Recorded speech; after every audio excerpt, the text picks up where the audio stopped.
Side note, put this copy of this painting on one of my professor's desks in undergrad, and it was like during final exams, and I said, "This is you devouring all of your grading or something." So you used that image not last as a Valentine or a love card, you used it as a hate card.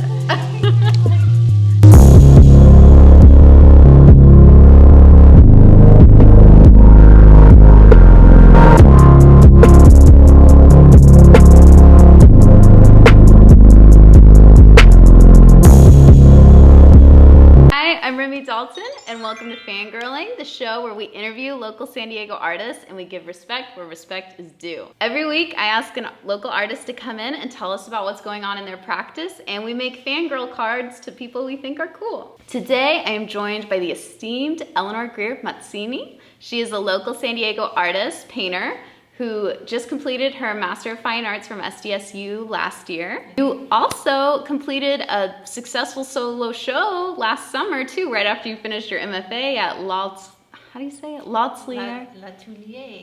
L'Atelier, my French. Eleanor's paintings explore the constantly shifting urban landscape as they butt into and stamp over natural spaces, and it's based on like really careful observational drawing and photography and research. Eleanor has chosen to make a fangirl card to the legendary Spanish painter Francisco Goya.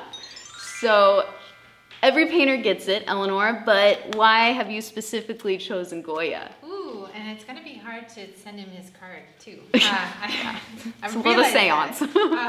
We'll figure it out. Goya is an artist that we all study in any art history class, but someone that I took I kind of had a big affinity for some reason. But then I ended up moving to Spain after I did my undergrad, and I went on a bit of a journey to visit his hometown and see some of his first frescoes, and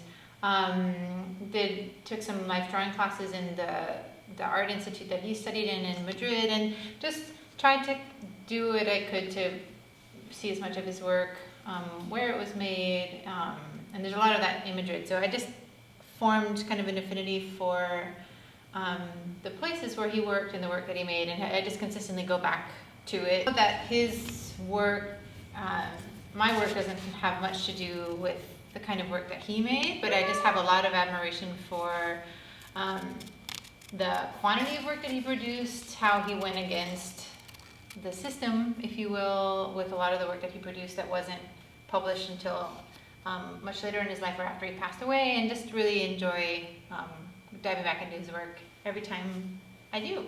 Yeah, and that's amazing. You got to like literally walk in the footsteps of your legend. Yeah, you know what I mean? Cool to see where he grew up and see some of his early works that we don't get to study necessarily, and a lot of the tapestries that he designed when he was working for the Crown in Madrid, and he's just someone that I admire. So, Eleanor, to give our viewers a better sense of your work, I want to ask you about a painting that was in your last show. Sure. Yellow House, Potential 40 Units is the title, and this is a monster piece. This is 72 inches by 72 inches. So, can you just walk us through the process and mindset you had when making that one? Yeah. The piece is primarily, that consists of a yellow house, and that is a yellow house that I was watching by means of the bus or by driving past it, because it had been, before it was slated for demolition, it was just in an unusual location. At this point in time, it's being built up around, and it's one of the last single family homes in its location here in San Diego, which, and there's tons of buildings like that, but it was just caught my attention, and I started watching it. And so when it was fenced in for demolition, I started to visit it and watch it get graffitied and kind of beat up and then taken care of, and I just got interested in its story at that point in its life. And so the painting is reflecting some of those changes that went on its facade as it got painted over and tagged and painted over and so on. So it's the result of watching this house for like, what would you say, months, a year, or Couple years. couple of years? It's, Wow. yeah, it's been sold and resold by a development company for and been rezoned for 40 units, which is where that title comes from, that it can potentially be demolished and built up, but it still hasn't been, as of today, has not been demolished. It's just still hanging out. Really? Yeah. So I think it's just indicative of a lot of different, so many different sites and so many different topics that have to do with neighborhoods and people and lifestyles and traffic patterns and transportation needs and city growth And the process of you, so that research process, Yeah. that's like 2 years, and then the process of you physically painting it too. I know you worked on it additionally and subtractively. How do you say that? Worked on it Yeah. additively and Uh-huh. subtractively. Uh-huh. So maybe like talk a Yeah. little about that. That canvas took it looks so simple now that I look at it in retrospect, but it was a tough painting for me to execute. Probably because I didn't quite know what I wanted when I went into it, and the first thing I did was also in part the last thing I did, which was to create a grid on the surface of the canvas and then paint over that. And once I'd finished painting, I removed that grid that I had buried, and so that last mark was kind of the first one. So there's a lot of burying things and extracting things, which is a way that I work a lot, and some of it's, quite a bit of it's not intentional, right? You cover something up and then you're like, oh wait, that was like a really cool mark. I gotta go back and find it. Like sand it down and beat this thing up and find it again. Mm-hmm. And that whole process for me has become pretty reflective of that process of construction and demo and scavenging and finding that the urban landscape goes through. Right. The tape was into 40 units, right? Yes. Into 40 the squares. The surface is divided into 40 squares. Well, very successful piece and a successful show. Thank you. I had never really painted with that much yellow before either, so that was a learning experience. Love yellow. This sounds so creepy. Side note, put this copy of this painting on one of my professor's desks in undergrad, and it was like during final exams, and I said, "This is you devouring all of your grading or something." So you used that image not last as a Valentine or a love card, you used it as a hate card. Like, this is you killing all of us. That is awesome. Like you talked about, you have these very intensive periods of research and observational drawing and photography. And I just admire that so much about you. Like your observational drawing practice is major goals. So can you give us teasers? What are you drawing now and what are you photographing? What is on your mind? Ooh, so I am, as you mentioned, I think we all carry these tiny little cameras around via our phones, and so I take a lot of pictures like we all do, and I'm currently working to try to find a way to organize those better because they're really disorganized, to help remind myself of all of the things that I've just taken pictures of, and as I'm doing that, just making quick drawings of things, and I'm currently making drawings of mostly landscapes. I'm plotting out a couple of paintings that may be a new body of work that are looking at recycled water piping, irrigation piping. I love that color, that purple, and in the San Diego landscape, I think it's really interesting, and making a lot of drawings about that, and still looking at architectural sites, but maybe widening my vision a little, my view a little bit, and looking to find ways to make work that's not so specific to one site, but that's a bit has a broader definition or a broader application. By collaging, I'm trying to do more work with my photographs through a grant from the William Mail Foundation to print my images and collage with them and work on top of them in painting and drawing and see what can come from that kind of conversation. Oh, that's awesome. Yeah. Just playing around, seeing what'll come of it.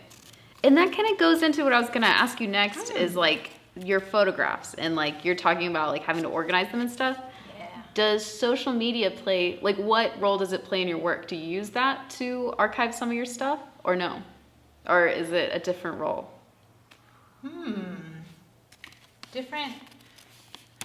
I wish I could say I had a system for archiving. I'm not very good with social media. I post when I remember to on Instagram. I try to keep my website up to date as well. Follow. Hey. And Plug it. I spend a ton of time looking at images online, like Okay. most people do, and I don't think I necessarily go hunting for specific images, but there's no way that doesn't inform my practice. I occasionally save images to my desktop that I want, that might evoke some sort of feeling, or I'm like, oh, that's a really sweet idea. I should chew on that a little bit more. Or more than anything, there will be some way that a painter has dealt with a passage that I think is fabulous. And I'm like, I want to remember that trick and use it at some point in the future. And it's typically like the bottom corner of a painting. Yeah. You're like, oh, that's so great. I want to do that.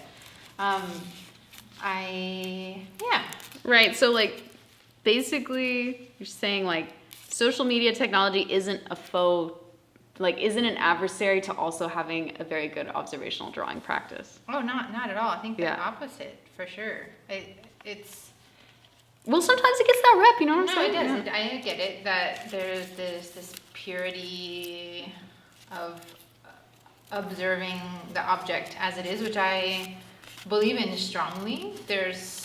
I draw a lot of houses, right, and buildings, and there are certain things that can be really confusing in an image, and I might think I understand the space in an image, but an image is flat, and so going to the space and actually deciding for myself how to translate that 3D space into a 2D line is really helpful. And I guess I believe in both of those things, that the need for me personally to go out and see things in real space. But then, I mean, there's nothing that can, at this point, can replace the rapidity with which we can gain new imagery. So lame. Dude, no, I love it. It's so disturbing.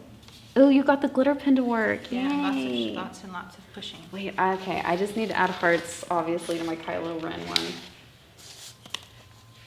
Be like this, No, you know? like our life, I was thinking about this today. I was biking to a local coffee shop and Hawthorne Coffee. It's lovely. And there was a massive, like half of a block demo site. I mean, just huge. It was like 5 buildings going down at the same time. And that's done within the course of a single morning. Like it's so fast, and we're constantly moving so fast, and so this mobile phone image is just so instant, and suddenly you've got so much content to work from. You just take a bunch of pictures of something that you might come back in an hour and it's changed. Right. So just to physically have any chance of keeping up with the demolition and the city people. Yeah, the photos come in handy. And then, going out and looking at things from observation, I think, can teach you how to work from a photograph better. Yeah. How's yours? Should we show? Oh, look at that! Is the most disturbing Valentine I've ever seen in my life. It's a little creepy. I love it. A little creepy. Okay, well, thank you so much for being here, Eleanor. It's an honor. If you guys want to see more of Eleanor's work, oh, thank you. Let's cheers to that. Thank you. If you guys want to see more of Eleanor's work, I'm going to link all her socials, her website, everything. Keep up to date with that in the bio. If you want to see more artist interviews, we're going to be hitting you with those. So subscribe and yeah. Cheers. Makes him work. Boom, boom. That's a wrap. Woo!